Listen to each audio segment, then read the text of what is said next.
services. Protect your home at StopMyBugs.com.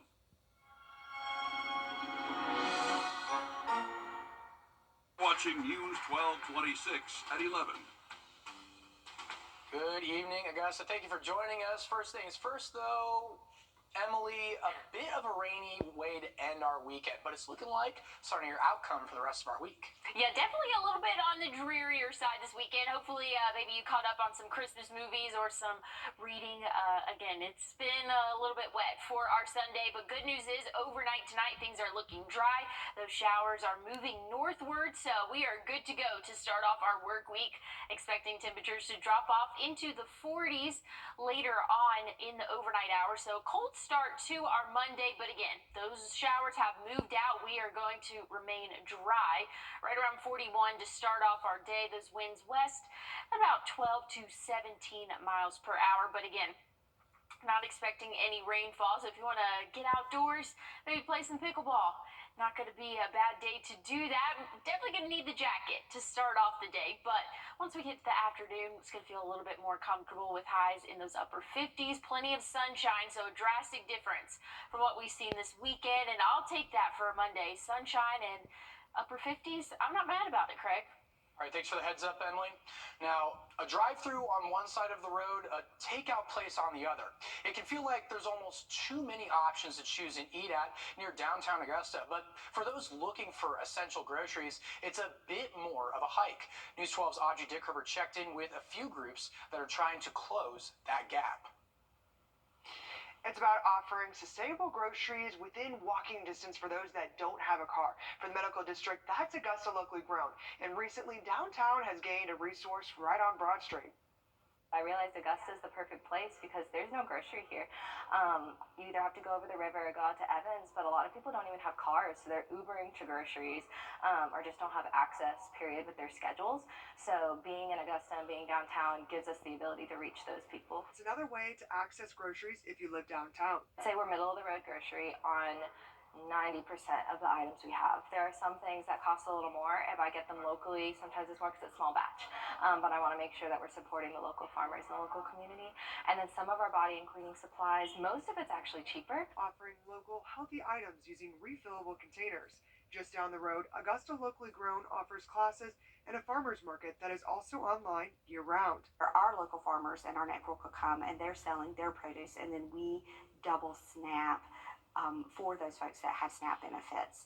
So therefore, say we carry milk from a local dairy, that milk is normally around a little more than $5 a gallon, and so that would be half off for someone who has SNAP benefits. So we also have meats and produce and other items. Trying to better the community with healthier options? One step at a time. Whenever you can buy whole foods or foods directly from the farmer, most of the time that's going to be a little more affordable than, say, buying processed food that's coming from a package. Or, you know, especially some of that better quality foods can feel like it's costing a little more. However, it usually goes further when you buy quality. And this isn't just for people who have trouble accessing groceries. This is actually something for everyone to enjoy. Alrighty, thanks for checking in on that important resource, Audrey. Now, there was the potential for a scary scene with the President and First Lady today.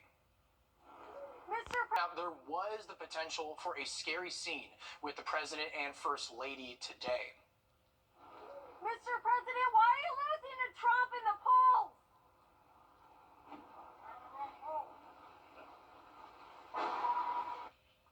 That sound there at the end was a bit on the crash side of a car. The President and First Lady were leaving a dinner with staff members in Wilmington, Delaware this evening when a crash happened as a car hit a SUV that was a part of the security detail.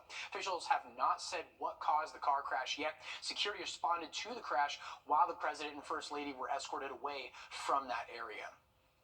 Now, the Republican Party in Florida voted today to censure its party chairman, Christian Ziegler, and strip him of his authority. He's under fire after police in Sarasota began investigating him for sexual battery in October. Ziegler is accused of rape after an encounter between him, his wife, and a female they have known for over 20 years. He claims the encounter was consensual, and a state representative from Florida says it does not matter.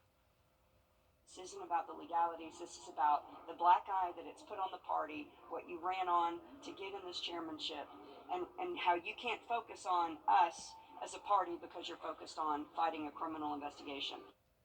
The board has called for an emergency meeting with the state executive committee on January 8th to remove him from office. And former President Trump campaigned in Reno, Nevada today, and his comments on immigration drew criticism from both parties already entered the country. And Florida lawmakers will consider 2 new bills in the state's next legislative session, including the Gabby Petito Act. The bills were filed in response to her death in 2021. It would strengthen law enforcement response to domestic violence calls by requiring police to complete a lethality assessment form to evaluate potential for serious injury deaths through an early intervention. It would also increase training for law enforcement in better recognizing cases of domestic violence. Coming up in weather, a tornado touched down in Myrtle Beach as the rest of South Carolina took damage from the storm system headed up the East Coast. A look at that damage coming up next. Well, the rain has officially moved out of the CSRA, so things are dry and cooling off for the overnight hours. I'll have a look at your cooler week coming up. Who could ever? We've been in business for 65 years for a reason. Heavy rain and winds whipped through South Carolina today as nor'easter made its way up the East Coast, including a tornado touching down around Myrtle Beach. Emily Shuroff has more on the damage. The highest I've ever seen water here was above the mailboxes out here, so actually over 3 feet. It didn't take long for Cherry Grove to flood, especially side streets. Within just a few hours, over a foot of water had accumulated on some streets, but that didn't keep everyone indoors. Some folks were even out enjoying the storm. I came down from Charlotte to protect my rental properties and put everything away, and I love storm. I studied meteorology before you guys were even born, and I just love a storm. There's nothing better. For the first few hours, flooding was localized to residential side streets. But soon, main roads were underwater too. It is about 2 p.m. in North Myrtle Beach. We're here on Ocean Boulevard. The wind is picking up, and Ocean Boulevard's completely underwater. Main Street's been closed, getting those heavy wind gusts now. Those heavy winds produced a tornado just up the road in the Forest Brook area. Along River Oaks Drive, large trees were blown over and roads were covered in debris. Some cars had even run off the road into ditches. One of those trees fell onto a mobile home, practically splitting it in half. Another tree badly damaged the mobile home next door. One of the residents says everything happened almost too quick for her to comprehend. The only thing we heard was the windows breaking. It happened so fast. We just started running everywhere. The kids ran this way, we ran that way. Yeah. Fortunately, everyone in the mobile home was safe and sound. Now, they are still waiting on an assessment from the National Weather Service about how long the tornado was on the ground. Now, that same rain and wind that hit Myrtle Beach is expected to be moving into Connecticut. People say they were already getting reports of flooding hours ago and are concerned about power outages as well. Power companies in the area say they are bringing in workers from out of the state to respond to damage and outages faster. One man spoke about his own preparations. I just had to tie up the boat. We just had a boat work down here in Saybrook, so we just had to move it out of harm's way and get it out of the wind. They're continuing to prepare for the weather system as it gets up the northeast coast. Authorities arrested a man involved in an anti-Semitic attack outside of a Washington, D.C. synagogue today. And the Metropolitan Museum of Art in New York City will return more than a dozen pieces of ancient artwork to Thailand and Cambodia. Prosecutors in New York determined the sculptures were linked to a British art dealer charged with selling looted items from South Asia. The dealer died in 2020, and some of the sculptures date back to the 9th century. Coming up, a new name takes the top spot at the box office. Your top 5 coming up next. Well, going to be great conditions for some bird watching tomorrow, mostly sunny skies, and then we'll see temperatures warm up into those upper 50s. I'll have a look at your forecast coming up.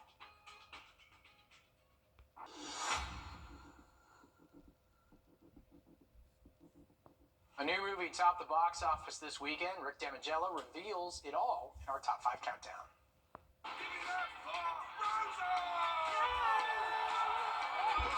Trolls Band Together slipped to 5th place this weekend on ticket sales of $4 million, while Godzilla Minus One stomped back to 4th place with $4.9 million.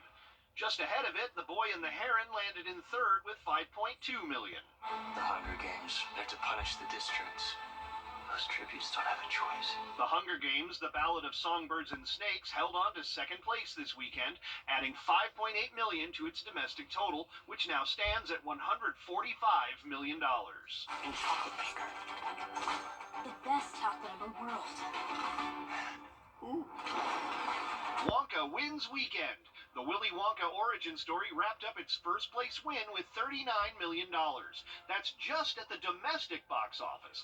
Variety reports the movie's worldwide total now sits at just over $151 million. In Hollywood, I'm Rick Damigella. I mean, Timothée Chalamet is in SNL, he's in movies. What is he not in? It's just a winning formula. One movie that I saw didn't make top 5, amazing, Maestro. Bradley Cooper's in it. He's the main actor, he writes it, and he directs it. It's all about Leonard Bernstein for those musical theater lovers. It's Phantom of the Opera, West Side Story, Cats. It's an amazing movie. It's rated R, so not for the younger audiences where Wonka could apply to, but Craig's been talking about this movie. I'm really just trying to plug this movie. He's very excited about it. Yes, exactly. So that's all I'm here to do. Why do we even need to do the weather? Can we just talk about the Bradley Cooper? I'm just kidding. Emily, offended. Aside from reigning Timothée Chalamet in SNL and the box office, what can we expect for the rest of our week? Well, Craig, I guess I'll just, tell people what they want to know for the rest of the week, their forecast. I got you. Anyways, we saw lots of rainfall today. Pretty gloomy weekend for us, but things are looking a lot sunnier for the start of our work week. So thankfully the rain has moved out. We are dry. Going to stay dry overnight tonight, right around 54 is the current temperature, but we'll drop off into the lower 40s by the daybreak tomorrow. There we go. Thinking nightfall, but opposite daybreak for us. But again, seeing that rain starting to move up and well out of South Carolina now, moving and causing issues in the northern part of the country. So again, we are dry. Different story though throughout the day today, but we saw rainfall totals along the East Coast anywhere from 12 to even 13 inches of rain in 24 hours. So lots of flooding issues along the East Coast. Us here in the CSRA, the highest rainfall totals I was seeing is a little bit over 3 inches. And again, this is radar estimated rainfall totals. We're picking up a little bit higher, but those measurements that we take from the ground is called MOS data sites. We were seeing anywhere from about 2 to 3 inches of rainfall, again, across the CSRA. But we're not quite done with the crazier weather for us. Things are not going to be completely smooth sailing tomorrow. It's going to be a little windy out there. So if you took your Christmas decorations indoors, might want to keep them inside for another day because we're going to see wind speeds anywhere from 15, maybe even 20 miles per hour tomorrow. But that's because the cold front's moving through, so we're seeing that western wind blowing in our area. So again, definitely need to take those things indoors. But the good news is it's going to be sunny. Like I said, that cold front's pushing through. So Tuesday, starting off the day, going to need a heavy coat, maybe even a hat for Tuesday, because we will be in the 20s to start off the day. We'll warm up into those upper 40s for the afternoon, and then partly cloudy skies will end out our week and into our weekend. Not looking too bad. Going to be in the 60s. Taking a look at Santa's forecast, things are looking good. 7 days out from Christmas Eve. Not looking like we're going to have any issues, Craig.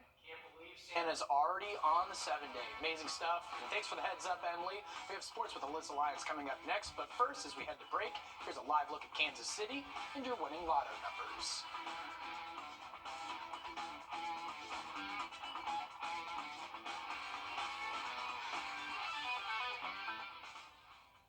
On air and First Alert Radar, powered by Jim Hudson Automotive Group. On your sideline, sports brought to you by the Hawk Law Group. All right, last month, the World Axe Throwing League and World Knife Throwing League played host to the first USA Pro-Am Championships. Tonight, the finals aired on ESPN2, and if you caught it, you may have seen a familiar face. Broad Axe owner Vincent Ingaliera was one of over 250 throwers at the Pro-Am. It took over 4 days competing against athletes from across the U.S., Canada, and Great Britain. He worked his way through a bracket of 70 people to get to the finals. After winning the semis, Ingaliera competed against his friend thrower Eric Rimblas. It came down to one last throw, and Rimblas took it by 1 point. It was don't be a choke artist that was going through my head. But, you know, one of the things that I remember telling myself when I stepped to the line is, you know how to throw an axe, just throw the axe, you know. So, and it came down to what's called kill shots. It's these blue dots on the top of the board. They're worth 8 points, and it's an all or nothing sort of thing. So you either get 8 points or 0, and came down to kill shots in the last 2 throws, and we were just both throwing really well at that time. So. The U.S. Pro-Am Championship gets Ingaliera a bid to the World Championships. He's already headed there with his duels partner, Dylan. They call themselves Team Villain, Vinny and Dylan. They'll compete in April in singles, hatchet, and in duels. All right, this is the play that may have ended the Falcons' playoff hopes. 2-10, worst bet ended in a field goal. Desmond Ridder sent it into the fray, and it ended in the hands of Xavier Woods. It sent Bryce Young and the Carolina offense to march 90 yards down the field, put up that game-winning field goal, snap a 6-game losing streak for the Panthers. It wasn't a very good play by Ridder, but just being able to capitalize off their mistakes really made us win this game. So, you know, obviously we're not going to clinch anything, but it feels good to mess up their Christmas. Where else would you rather be? You know, opportunity to go down and win the game. You know, for me, there's no other group I'd rather do it with. You saw in the locker room, I was just joking earlier. It looked like a club in here. Everybody was dancing and stuff like that, so it feels great. When you turn the ball over late, and you do that, you'll lose. One thing that's hurt us the most, clearly, is the turnovers. That's just not going to change in the NFL. The turnover margins, and that's been, you know, been a lot of things you can pick apart, but certainly that's the one that's hurt us. The Falcons' offense only produced 204 yards on Sunday. That's the 4th fewest under Smith against a team that has allowed more than 303 of their last 4 games. This is the first time that the Panthers have won a game without scoring a touchdown since 2017 against the Bills. It's the 4th time that it's happened in franchise history. All right, Jesse, here we go. Look, it's a family affair. Tiger, daughter Sam, and caddy for Tiger and Charlie. Bit of a comeback day for Team Woods. They shot a 61 and tied for 5th with Sink and Daly. The big winners came from Team Longer. Bernard and his son Jason shot a 59 and finished at 25 under, 2 shots ahead of second place. 5th time Bernard Longer won this event. Well, no surprise here, had some significant rainfall for us and across the CSRA. Aiken saw almost 4 inches here in Augusta, almost 3. But I'm going to send things over to Studio B for Vic and Neil with a quick check on law call. Well, 'tis the season for some good times and drinking. We're going to deal with DUI tonight. That's right.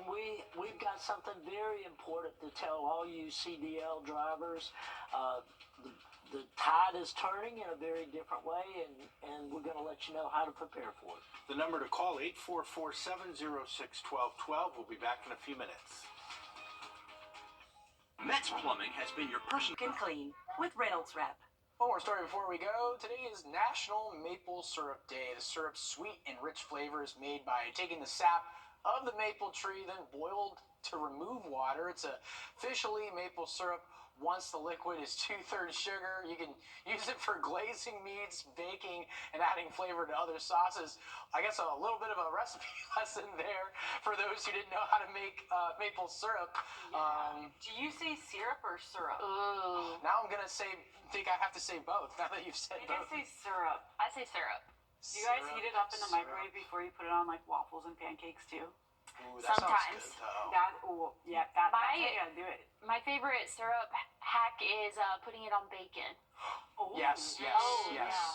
It's good. Scoop up the leftovers. You heard it here first. I'm on that like Kodiak blueberry waffle cake, and then you just put some on there, and it's pretty fire. It's good. Oh yeah, it's good. Gotta give it a try. Now, Now I want some syrup.